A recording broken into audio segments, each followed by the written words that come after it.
പ്രിയപ്പെട്ടവരെ, നമ്മുടെ പ്രിയങ്കരിയായ ഗായിക ജാനകിയമ്മയെ നമ്മളെ വിട്ടുപോയിരിക്കുകയാണല്ലേ. അപ്പോൾ മരണമൊക്കെ നമ്മുടെ കൂടെ ഉണ്ട്, എല്ലാവരുടെയും കൂടെ ഉണ്ട്. ജനിച്ചപ്പോൾ തന്നെ മരണം നമ്മിൽ പ്രവേശിച്ചു എന്നുള്ളത് നമുക്ക് ഓർമ്മ വരിക ഈ ഒരു അവസരത്തിലാണ്. എത്ര പ്രിയങ്കരാണ് നമ്മുടെ എല്ലാം വിട്ട് ഈ ലോകത്ത് നിന്ന് പോയത്. ജാനകിയമ്മയ്ക്ക് ഏറെ പ്രിയപ്പെട്ട SPB ആദ്യം പോയി. അതിലവരേറെ ദുഃഖിച്ചിരുന്നു. എത്രയോ പ്രിയപ്പെട്ട തൻ്റെ മകൻ മുരളീകൃഷ്ണയും പോയി. ഇപ്പോൾ നമ്മയൊക്കെ നർസരിയുടെ ആനന്ദലഹരി അനുഭവിപ്പിച്ച ആ ഗാനസരസ്വതിയും കടന്നുപോയി. അവരുമായി അടുത്ത ബന്ധമുള്ള എത്രയോ പേരുണ്ടാവും അല്ലേ. എത്രയോ അനുഭവങ്ങൾ അവർക്കൊക്കെ പറയാനുണ്ടാവും. എനിക്കും 2-3 അനുഭവങ്ങൾ 3-4 പ്രാവശ്യം അവരുമായിട്ട് അടുത്ത് ഇടപഴകാനും അവരുടെ സ്വരമാധുരി നേരിട്ട് അനുഭവിക്കാനും കഴിഞ്ഞിട്ടുണ്ട് കേട്ടോ.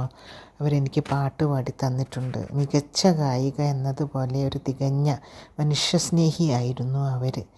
നന്മയുടെയും വെണ്മയുടെയും സാന്ദ്ര രൂപം. അങ്ങനെ ഹോട്ടൽ മുറികൾ 2-3 പ്രാവശ്യം ഹോട്ടൽ റൂമിൽ അവർ താമസിക്കുന്ന സ്ഥലത്ത് ഞാൻ പോയിട്ടുണ്ട്. അങ്ങനെ പാട്ടൊക്കെ പാടിത്തന്നത് ഓർമ്മയുണ്ട്. അങ്ങനെ ചെറിയ ചെറിയ അനുഭവങ്ങളേ എനിക്കുള്ളൂ. പക്ഷേ SPBയുമായി ഏറ്റവും അടുപ്പമുള്ള ആത്മസുഹൃത്തായിരുന്നു അവർ.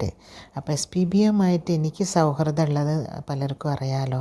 അങ്ങനെയാണ് ഞാൻ അദ്ദേഹത്തെക്കുറിച്ചൊരു പുസ്തകം എഴുതിയത്. അപ്പോൾ ജാനകിയമ്മയെ കൂടുതൽ അറിയാൻ കഴിഞ്ഞത് SPBയിലൂടെയാണ്. അതൊക്കെ നിങ്ങളോടൊന്ന് പറയാമെന്നാണ് ഞാൻ വിചാരിക്കുന്നത്. പിന്നെ ഇപ്പം എന്താ വെച്ചാൽ മനസ്സിന് എന്തെന്നില്ലാത്തൊരു ഭാരം, മനസ്സിന് എന്തെന്നില്ലാത്തൊരു വിഷമം. കാരണം അവരെ ഇപ്പോൾ 4 മണിക്ക് മൈസൂരിലെ മഹാരാജ കോളേജിൽ ഗ്രൗണ്ടിൽ പ്രദർശനത്തിന് വെച്ചു. ആളുകളൊക്കെ അങ്ങനെ പൊട്ടിക്കരയാണ് അവരെ കണ്ടിട്ട് കേട്ടോ. അത് കാണുമ്പോൾ തന്നെ ഭയങ്കര വിഷമം തോന്നുക. അങ്ങനെ പാട്ടുകളുടെ മഹാറാണി മൈസൂരിൽ അന്തി ഉറങ്ങുകയാണ് അല്ലേ. അവരുടെ മകൻ്റെ ഭാര്യ ഉമാ മുരളി, അതുപോലെ അവരുടെ മകള്, പിന്നെ മകൻ്റെ മകളായിട്ടുള്ള അപ്സര, അവളുടെ ഭർത്താവ് ഗണേഷ് ചന്ദ്രശേഖർ, ഇവരൊക്കെ കുടുംബക്കാർ കൂടെ ഉണ്ടായിരുന്നു. അപ്പോൾ അതൊക്കെ കേൾക്കുമ്പോൾ വലിയ വിഷമം തോന്നുകയാണ്. അമ്മ നമ്മളെ വിട്ടുപോയി എന്നുള്ളത്. ഞാനെപ്പോഴും ചേച്ചി എന്നാണ് വിളിച്ചിരുന്നത്. പിന്നെ ജീവിതയാത്രയിൽ SPBക്ക് ഒരു പ്രാർത്ഥനാ ദീപമായിരുന്നു ജാനകി അമ്മ. അതിനെക്കുറിച്ചൊക്കെ പറയാനാട്ടോ ഞാൻ വിചാരിക്കുന്നത്. അങ്ങനെ SPBയെക്കുറിച്ച് SPB പാട്ടിൻ്റെ കടലാഴം എന്ന് പറഞ്ഞ ഒരു പുസ്തകം എഴുതിയപ്പോൾ അതിൽ ഞാൻ ജാനകിയമ്മയും SPBയും എന്നുകൊണ്ട് ഒരു അധ്യായം തന്നെ എഴുതിയിരുന്നു. അതിൽ ഇദ്ദേഹം പറഞ്ഞു തന്ന അനുഭവങ്ങളാണ്. അതൊക്കെയാണ് കേട്ടോ ഞാൻ പറയുന്നത്. ഇപ്പോൾ ജാനകിയമ്മ എപ്പോഴും ബാലസുബ്രഹ്മണ്യം എന്നാണ് വിളിച്ചിരുന്നത്. പിന്നെ അദ്ദേഹത്തെ ഒരു പ്രത്യേകമായിട്ടുള്ളൊരു വിളിയായിരുന്നു അത്. എപ്പോഴും കളിയും ചിരിയുമായിരുന്നു ഞങ്ങൾ തമ്മിൽ എന്ന് അദ്ദേഹം എന്നോട് പറഞ്ഞിട്ടുണ്ട്.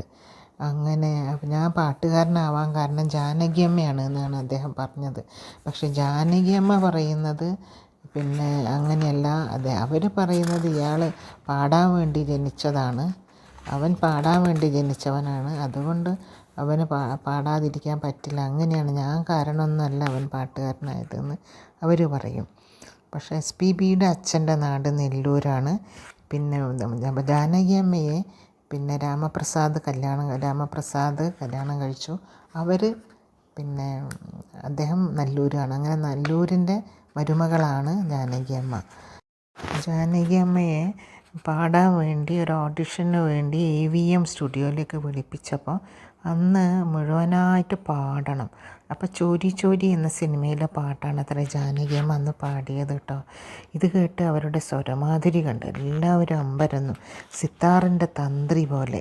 അപ്പം ജാനകിയമ്മയെ ഒരു കോൺട്രാക്റ്റ് ആർട്ടിസ്റ്റായിട്ട് അങ്ങനെ AVM ബുക്ക് ചെയ്യുകയാണ് ചെയ്തത്. അവർ AVMന് വേണ്ടി മാത്രം പാടണം, അവർക്ക് ശമ്പളം കൊടുക്കും, മറ്റൊരു ഇതിനു വേണ്ടി പാടാൻ പാടില്ല, പാടിയാൽ ഇവരുടെ ശമ്പളം കുറയും. 1956 വിധിവിളയാട്ട് എന്ന സിനിമയിലാണത്രേ ജാനകിയമ്മ ആദ്യം പാടിയതെന്നാണ് എന്നോട് SPB പറഞ്ഞത്. അടുത്ത പാട്ടൊരു തെലുങ്ക് പാട്ടായിരുന്നു. ആദ്യം തെലുങ്ക്, കന്നഡ, തമിഴ്, മലയാളം തുടങ്ങിയ തെക്കേ ഇന്ത്യൻ ഭാഷയിലാണ് ജാനകിയമ്മ പാടിയത്. പിന്നെ സിനിമയിൽ വന്ന ആദ്യ വർഷം തന്നെ 100 പാട്ട് തികച്ച ഒരേയൊരു ഗായികയാണ് ജാനകിയമ്മ. അത്രമാത്രം സ്വരമാധുരിയുള്ള കഴിവുറ്റ ഗായികയാണ് അവർ. ഒരു വശത്ത് സുശീലാമ്മ, മറുവശത്ത് ജാനകിയമ്മ. P Leelamma, ജിക്കിയമ്മ, ML. വസന്തകുമാരി അമ്മ, AP കോമള, ജമുന റാണി ഇവരൊക്കെയായിരുന്നു അക്കാലത്ത് പാടിയിരുന്നത്. ഇപ്പോൾ ജാനകി അമ്മ, സുശീലമ്മയെ ഈ രണ്ട് വ്യത്യസ്ത ശബ്ദങ്ങളായിരുന്നു ഇവർക്ക്. ഇവർ രണ്ടുപേരും ആരെയും അനുകരിച്ചില്ല, സ്വന്തം ശബ്ദത്തിലാണ് പാടിയത്. ആരാണ് ഒന്നാമത് എന്ന് പറയാനാവില്ല. അങ്ങനെയാണത്രേ അവരുടെ പാട്ട്. ഇപ്പോൾ SPB പറയുന്നത് ഈ ലോകത്തെ ഏറ്റവും പ്രയാസമുള്ള വാദ്യോപകരണം നാദസ്വരം ആണെന്നാണ്. അപ്പോൾ നാദസ്വരം അന്നത് പാടിയത് ജാനകിയമ്മയായിരുന്നു. പാട്ടേത് നാദസ്വരം ഏതെന്ന് തിരിച്ചറിയാനാവാത്ത വിധം മധുരതരമായിരുന്നു അവരുടെ ശബ്ദം എന്നാണ് SPB പറഞ്ഞത്. പിന്നെ സിംഹളം, കൊങ്കിണി, അസമീസ്, അതേപോലെ ഹിന്ദി, ബംഗാളി എല്ലാ ഭാഷയിലും പാടാൻ അവർക്ക് ക്ഷണം ലഭിച്ചു. പിന്നെ അതേപോലെ ഗൂഡല്ലൂരിൽ കാളിദാസ കലാനികേതനിൽ നടന്ന ഒരു മത്സരത്തിൽ വിദ്യാർത്ഥിയായിരിക്കുന്ന SPB പാടാൻ ചെന്നപ്പോൾ അവിടെ നിന്നാണ് ഇവർ കണ്ടുമുട്ടുന്നത്. അങ്ങനെ ഈ പാട്ടിൽ വളരെ നന്നായി പാടും, നീ ചെന്ന് സംഗീത സംവിധായകരെ കാണണം എന്നൊക്കെ ഉപദേശിച്ചിട്ടാണ് അദ്ദേഹം പോകുന്നത്. അന്ന് അദ്ദേഹം എൻജിനീയറിങ്ങിന് പഠിക്കുകയാണ് മദ്രാസിൽ. അപ്പോൾ അങ്ങനെ അദ്ദേഹത്തിന് പിന്നെ അതേപോലെ SPB പറയുന്ന അങ്ങനെയാണ് SPB പിന്നെ ഒരു ഗായകനായി മാറുന്നത് കേട്ടോ. പിന്നെ ഇവർക്ക് ശബ്ദം മാറ്റി പാടാനുള്ള കഴിവുണ്ട്. ആരുടെ ശബ്ദത്തിൽ വേണമെങ്കിലും പാടും. അങ്ങനെ അത് സ്ത്രീകൾക്ക് അങ്ങനെ വലിയ പ്രയാസമെന്നാണ് പറയുന്നത് ഇങ്ങനെ പാടാനേ. 5 വയസ്സായ കുട്ടി, 12 വയസ്സുള്ള പയ്യൻ, യൗവനയുക്തയായ ഒരു സ്ത്രീ, കുറേ പ്രായമായൊരു മുത്തശ്ശി, ഈ ശബ്ദങ്ങൾ വെച്ച് ജാനകിയമ്മ ഒരു പാട്ട് പാടിയിട്ടുണ്ട്. മറ്റാർക്കും അങ്ങനെ പാടാനാവില്ല. ശബ്ദത്തിലൂടെ അഭിനയം കാഴ്ചവെക്കൽ അത് ജാനകിയമ്മയ്ക്കേ കഴിയൂ. പിന്നെ ജഡ്ജ്മെൻ്റ് എന്നൊരു സിനിമയിൽ സുജിത എന്ന പിൽക്കാലത്ത് വിഖ്യാതിയായി തീർന്നൊരു നടിയാണ് ഇങ്ങനെ അഭിനയിച്ചത്. അങ്ങനെ മൾട്ടിപ്പിൾ ടാലൻ്റ് ആയിട്ടുള്ള ഒരു പ്രതിഭയാണ് ജാനകിയമ്മ. പിന്നെ അവർ എല്ലാ ഭാഷയും മനോഹരമായിട്ട് തെലുങ്ക്, തമിഴ്, കന്നഡ, മലയാളം, ഹിന്ദി, മറാത്തി ഭാഷകളെല്ലാം ജാനകിയമ്മ അനർഘസുന്ദരമായിട്ട് സംസാരിക്കുന്ന പറയുന്നത്. അങ്ങനെ മാൽഗുഡി ഡേയ്സിന് സംഗീതം ചെയ്തത് പിന്നെ വൈദ്യനാഥൻ സാറാണെന്ന് അറിയാമല്ലോ. അപ്പോൾ അതിന് പിന്നെ ഭോഗിയും അതേപോലെ തോടിയും ചേർന്നൊരു മിശ്രണ രാഗം കൊടുത്ത് അദ്ദേഹം ചിട്ടപ്പെടുത്തിയൊരു ഗാനമുണ്ട്. അത് പാടിച്ചത് ജാനകിയമ്മേനെ കൊണ്ടാണ്. അത്രയും കഴിവുള്ള വേറൊരു ഗായിക ഇല്ല എന്നാണ് അദ്ദേഹം പറഞ്ഞത്. പിന്നെ അങ്ങനെ SPB കുറേ അനുഭവം പറഞ്ഞു. ഒരിക്കൽ ഇവർക്ക് ഭയങ്കര ശ്വാസം മുട്ടലാണ് കേട്ടോ ജാനകിയമ്മയ്ക്ക്. പിന്നെ ശബ്ദം കൊണ്ടാണല്ലോ അവർ ജീവിക്കുന്നത്. അപ്പോൾ അതുകൊണ്ട് ശ്വാസം മുട്ടിയപ്പോൾ ഉണ്ടായപ്പോൾ ഒരു ദിവസം അവർ എവിടെയോ പരിപാടിക്ക് പോയ സ്റ്റുഡിയോയിൽ പോയ ശങ്കരാഭരണത്തിൻ്റെ പിന്നെ സാമജവരഗമന എന്നുള്ളൊരു പാട്ട് പാടാൻ വേണ്ടി പോയപ്പം SPB ഉണ്ട് അവിടെ. അപ്പോൾ ജാനകിയമ്മ പാടണം. അപ്പോൾ അന്ന് ജാനകിയമ്മയ്ക്ക് ഭയങ്കര ശ്വാസം മുട്ടലാന്ന് പറഞ്ഞപ്പോൾ SPBൻ്റെ കയ്യിൽ ആസ്പിരിൻ ഗുളിക ഉണ്ടായിരുന്നു. അദ്ദേഹം ആ ഗുളിക എടുത്ത് ഇവർക്ക് കൊടുത്തു. അദ്ദേഹം അവർ കഴിച്ചതിന് ശേഷം ഭയങ്കര അതിന് റിയാക്ഷനായിട്ട് ശ്വാസം മുട്ടി കണ്ണുകളൊക്കെ തള്ളി വന്നു. കണ്ണിൽ നിന്ന് ധാരധാരയായി കണ്ണീര് വന്നു. ശ്വാസം മുട്ടിയിട്ട് പക്ഷേ അവർ ജാനകിയമ്മ എന്നിട്ടും ആ പാട്ട് പാടി ഓക്കെ ആയി എന്നാണ് പറഞ്ഞത്. 2 ടേക്കിൽ ആ പാട്ട് ഓക്കെ ആയി. അതായിരുന്നു ജാനകിയമ്മ. പിന്നെ സ്റ്റിറോയിഡൊക്കെ കൊടുത്ത് ഹോസ്പിറ്റലൈസ് ചെയ്തിട്ടാണ് അത്ര അത് ശരിയായത്. പിന്നെ അവർ പാടുമ്പോൾ എപ്പോഴും ഇടത് കയ്യിലൊരു കൊച്ചു പുസ്തകം ഉണ്ടാവും അത്ര, പാട്ട് എഴുതിയ പുസ്തകം. നമ്മളൊക്കെ കണ്ടതാണ് സ്റ്റേജിൽ പാടുന്നത്. അപ്പോൾ വലത് കയ്യിലൊരു കുഞ്ഞു കർച്ചീഫ് ഉണ്ടാവും. ഈ കർച്ചീഫിൽ വിരൽ കൊണ്ട് ചുരുട്ടിയിട്ടാണ് അത്ര പാടുക. നല്ല ഭാവത്തിലേ അവർ പാടും. ചിലപ്പോൾ റെക്കോർഡിങ് തുടങ്ങുമ്പം കർച്ചീഫ് പിന്നെ SPB തട്ടിയെടുക്കും. വലിയ കുസൃതിയായിരുന്നു അത്ര ഇവർ രണ്ടാളും തമ്മിൽ. അപ്പോൾ ആദ്യമൊക്കെ അവർ ചിരിക്കും. പിന്നെ ഒരു ദിവസം കളി കാര്യമായി രാജാ സാറിൻ്റെ പിന്നെ ഒരു ഇതിൽ പാടുന്ന സമയത്ത് ഇവർ ഇത് എടുത്ത് കൊണ്ടുപോയപ്പം ഭയങ്കര ദേഷ്യം വന്നു. അങ്ങനെ ചിലപ്പോൾ അവരെ പേഴ്സ് തന്നെ തട്ടിയെടുക്കും. ചെറിയ പേഴ്സിലാണ് ഇതൊക്കെ ഉണ്ടാവുക. അപ്പോൾ അവർക്ക് എപ്പോഴും പെട്ടെന്ന് ചിരി വരും, അതുപോലെ പെട്ടെന്ന് കണ്ണീരും വരും, ദേഷ്യവും പെട്ടെന്നാണെന്നാണ് പിന്നെ SPB പറഞ്ഞത് കേട്ടോ. SPBൻ്റെ ജാനകിയമ്മേൻ്റെ കല്യാണത്തിൻ്റെ രജത ജൂബിലി ആഘോഷത്തിന് SPB പറഞ്ഞിട്ട് അവർ ഡാൻസ് ചെയ്തെന്നാണ് പറയുന്നത്. അങ്ങനെയുള്ള കുറേ അനുഭവങ്ങളൊക്കെ ഞാൻ ആ പുസ്തകത്തിൽ എഴുതി. പിന്നെ ഈ രാംപ്രസാദ് മരിച്ച സമയത്ത് SPB പോയപ്പോൾ ഇവർ പറഞ്ഞത് ഞാൻ പോയത് നന്നായി, ആദ്യം അദ്ദേഹം പോയത് നന്നായി, ഞാനാണ് പോയതെങ്കിൽ രാമു ഹൃദയം തകർന്ന് മരിച്ചു പോകും, അതുകൊണ്ട് അദ്ദേഹം പോയത് നന്നായി, പക്ഷെ ഞാൻ എങ്ങനെ ഇനി രാമു ഇല്ലാണ്ട് ജീവിക്കും എന്നൊക്കെ ചോദിച്ചു.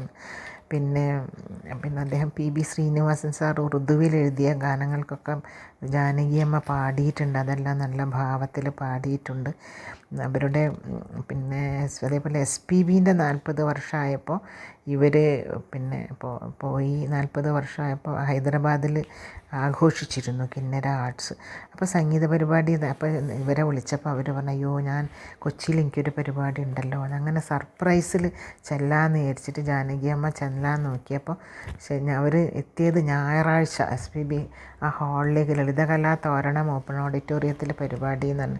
പക്ഷെ ഇവർ വിചാരിച്ചു ഞായറാഴ്ച പരിപാടിയെന്ന്. പക്ഷേ അന്വേഷിച്ച് നോക്കിയപ്പോൾ ശനിയാഴ്ച കഴിഞ്ഞു പോയിരുന്നു. അപ്പോൾ പറയും ഞാൻ ഇവിടെ ചെന്നൈയിൽ എൻ്റെ ഫ്രണ്ടിൻ്റെ വീട്ടിലുണ്ട് എന്ന് പറയും ജാനകിയമ്മ. അപ്പോൾ നീ വരണം എന്ന് പറഞ്ഞാൽ അങ്ങനെ പിന്നെ അദ്ദേഹം SPB പോയപ്പം ഭാര്യക്കും ഇവർക്കൊക്കെ ഡ്രസ്സ് വാങ്ങിച്ച് വെച്ചൊക്കെ കൊടുത്തു. അങ്ങനെയുള്ള കുറേ അനുഭവങ്ങൾ പറഞ്ഞിരുന്നു. ജാനകിയമ്മയ്ക്ക് ഒരിക്കലും സുഖമില്ലാണ്ടായപ്പോൾ അവർ മരിച്ചു പോയി എന്ന് പറഞ്ഞിട്ട് വാർത്ത പരന്നു. അതിലൊക്കെ SPBക്ക് വലിയ ദേഷ്യം ഉണ്ടായിരുന്നു.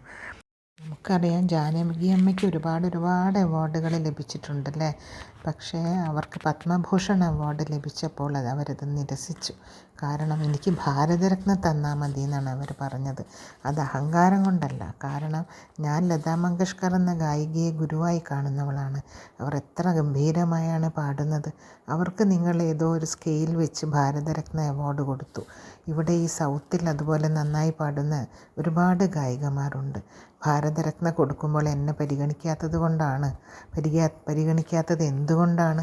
മര്യാദയായി ഞാൻ ഈ അവാർഡ് നിഷേധിക്കുന്നു എന്നാണ് അന്ന് അവർ പറഞ്ഞത്. അത് കേട്ട് എല്ലാവരും ഞെട്ടിപ്പോയിരുന്നു. പിന്നെ അവരുടെ മകൻ മുരളി അവരെ നന്നായി നോക്കിയിരുന്നു. പിന്നെ ഭർത്താവുമായിട്ട് വളരെ സ്നേഹത്തിലായിരുന്നു അവർ. പിന്നെ ഒരു നാദസ്വര വിദ്വാനിൽ നിന്ന് പ്രാഥമിക പാഠങ്ങൾ മാത്രം ചില കീർത്തനങ്ങൾ മാത്രം കേട്ടുപഠിച്ച ജാനകിയമ്മ 3 വലിയ ക്ലാസിക്കൽ കച്ചേരി നടത്തി. മദ്രാസിലൊരു തെലുങ്ക് അസോസിയേഷൻ നടത്തിയ പരിപാടി നടികർ സംഘം ഓഡിറ്റോറിയത്തിൽ വെച്ചായിരുന്നു 3 മണിക്കൂർ നീണ്ടുനിന്ന കച്ചേരി. തിരുവയ്യാരിൽ പിന്നീട് 2 തവണ കച്ചേരി നടത്തി. ഇതെല്ലാം അവർ പറഞ്ഞത് ഞാനെല്ലാം കേട്ട് പാടുന്നതാണ്, സംഗീതകല പഠിച്ച് പാടുന്നതല്ല ഞാനെന്ന് അവരെപ്പോഴും പറയാറുണ്ട്. പക്ഷേ അവർക്ക് പാടാനാവാത്ത പാട്ടില്ല.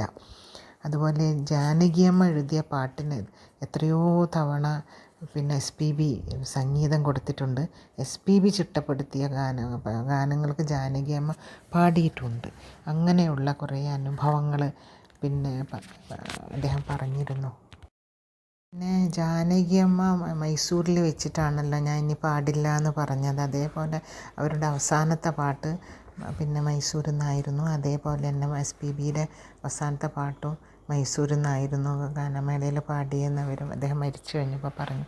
അങ്ങനെ അദ്ദേഹത്തിൻ്റെ ഇവർ 2 പേരും കൂടെ ചേർന്ന മലരേ മൗനമാ എന്നുള്ളൊരു പാട്ടുണ്ടല്ലോ, അതിനെപ്പറ്റി അത് ഞാൻ ട്രാൻസ്ലേറ്റ് ചെയ്തിരുന്നു കേട്ടോ. അത് ഞാൻ ട്രാൻസ്ലേറ്റ് ചെയ്തത് ഞാൻ പറയാം. മലരേ മൗനമാ മൗനമേ വേദമാന്ന് ചോദിക്കുന്നുണ്ടല്ലോ. അപ്പോൾ മലരേ മൗനമാണോ നിൻ്റെ വേദം? മലരിനുണ്ടോ സംവദിക്കാനാവുന്നു? സംവദിച്ചു തുടങ്ങിയാൽ പിന്നെ അത് ഉപസംഹരിക്കാനാവുമോ പ്രിയ? പാതി ജീവനിലാണ് ഞാൻ ജീവിച്ചത്. നാം സംഗമിച്ചപ്പോൾ അത് നിൻ മറുപാതിയിൽ സങ്കലിച്ചുവോ? എന്തൊരനിർവചനീയമായ അനുഭൂതി! ഹൃദയം എന്തേ ഇങ്ങനെ വിളയുവാൻ? ഞാൻ നിന്നെ അങ്കുലികളിലൊന്ന് തൊട്ടു നോക്കട്ടെ, നിൻ്റെ ആതിഥ്യമൊന്ന് നുകർന്നുകൊള്ളട്ടെ, നിൻ്റെ നെഞ്ചോട് ചേർന്നൊന്ന് മിഴികൾ അടച്ചിടട്ടെ. വരിക, എൻ്റെ ഈ വിരലുകൾ അങ്ങ് സ്പർശിക്കുക, എൻ്റെ വിരുന്ന് അങ്ങ് സ്വീകരിക്കുക. ഞാൻ എൻ്റെ നെഞ്ചിന് മേൽ അങ്ങ് സ്വാസ്ഥ്യം കണ്ടെത്തുക. അങ്ങനെയൊക്കെയാണ് ആ വരികൾ. അപ്പം ഞാൻ ആലോചിക്കുന്നത് ചില ബന്ധങ്ങളൊക്കെ ജീവിച്ചിരിക്കെ തന്നെ മൃതി അടയുന്നു. മറ്റു ചില ഉത്കൃഷ്ട ബന്ധങ്ങളോ ജീവൻ വെടിഞ്ഞാലും ജീവത്തായി നിലനിൽക്കുന്നു. എല്ലാവർക്കും നന്ദി.